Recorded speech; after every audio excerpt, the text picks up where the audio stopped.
So today it was raining outside. I just walked on the treadmill in the house, so I didn't record that for the cardio today. But went ahead to get that done. We're gonna go ahead and get our time lapse going on getting the new machine put together, because that is for tomorrow's workout. So tomorrow is legs and shoulders.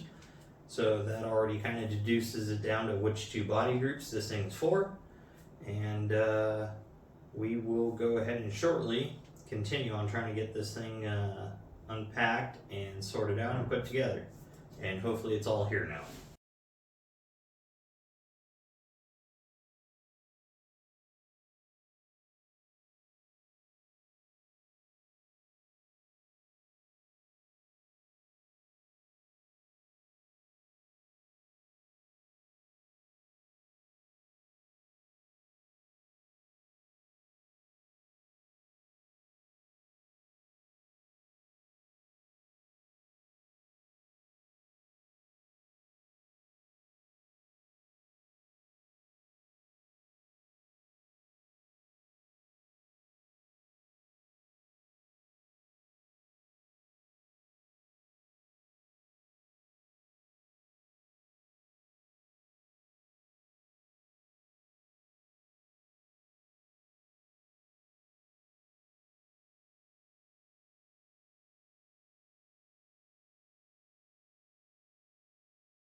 So far, everything seems to be going as it should. Instructions are pretty simple.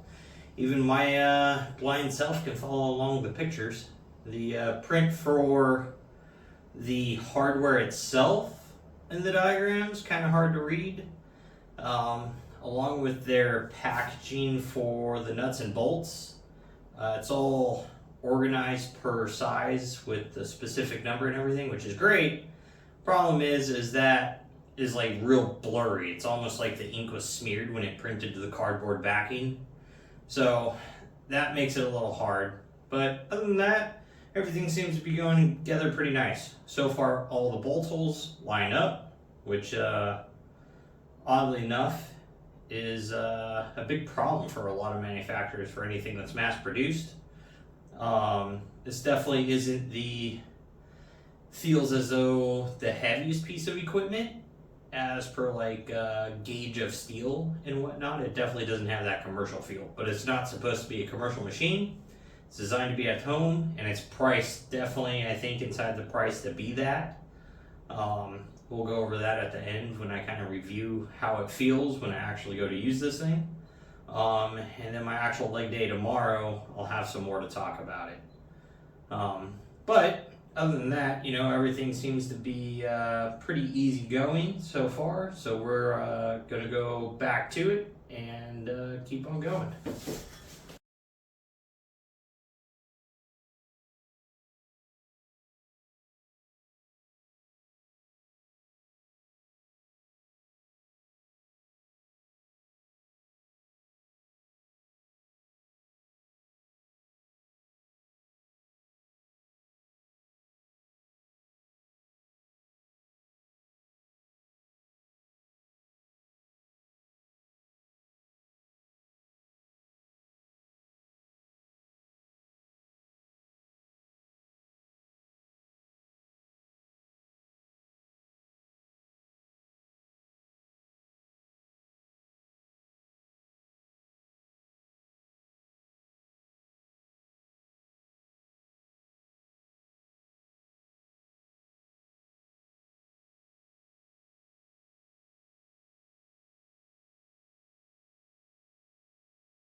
So the new machine is here.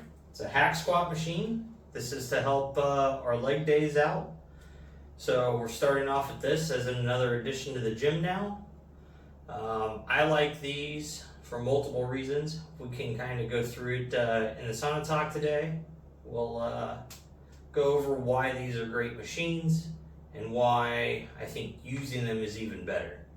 But that, the funny thing is so how the first day I got box 1 and 3, and then the second day I got box number 2, but they dropped off a 4th box and I didn't look at it. I figured it's just another parts box that was missing. That's not box 1, 2, or 3.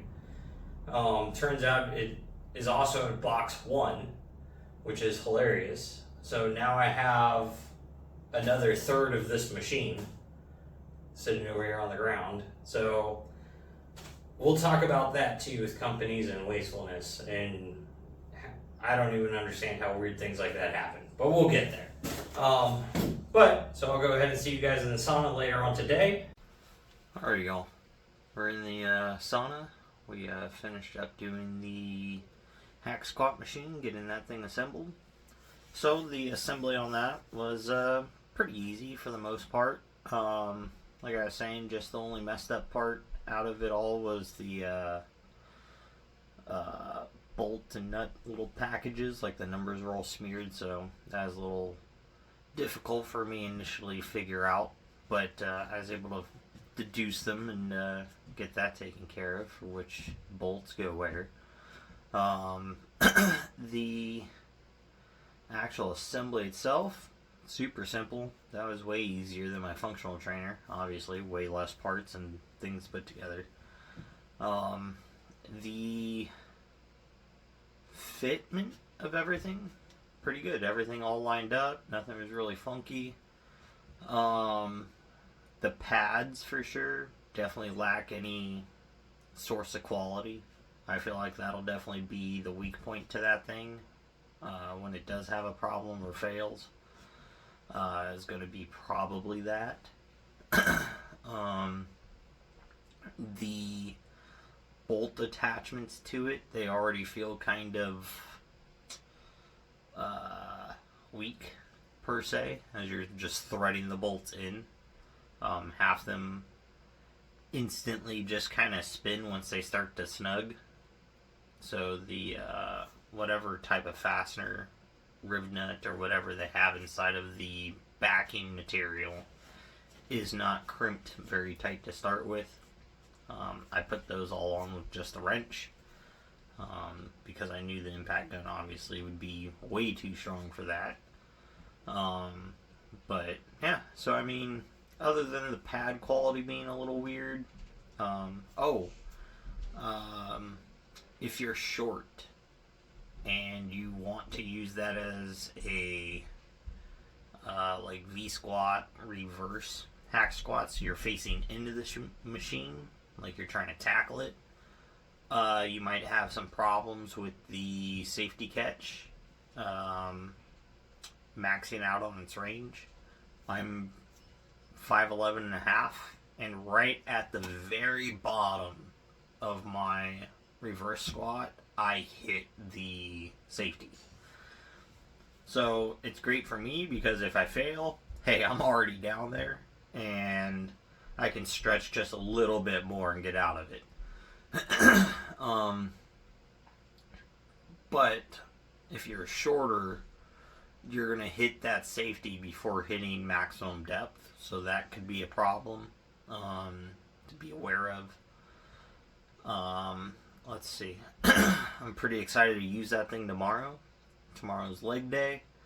So I'm excited to see how my back's going to feel after doing hack squats and V squats. With my feet narrow and wide, we're going to squat like there's no tomorrow.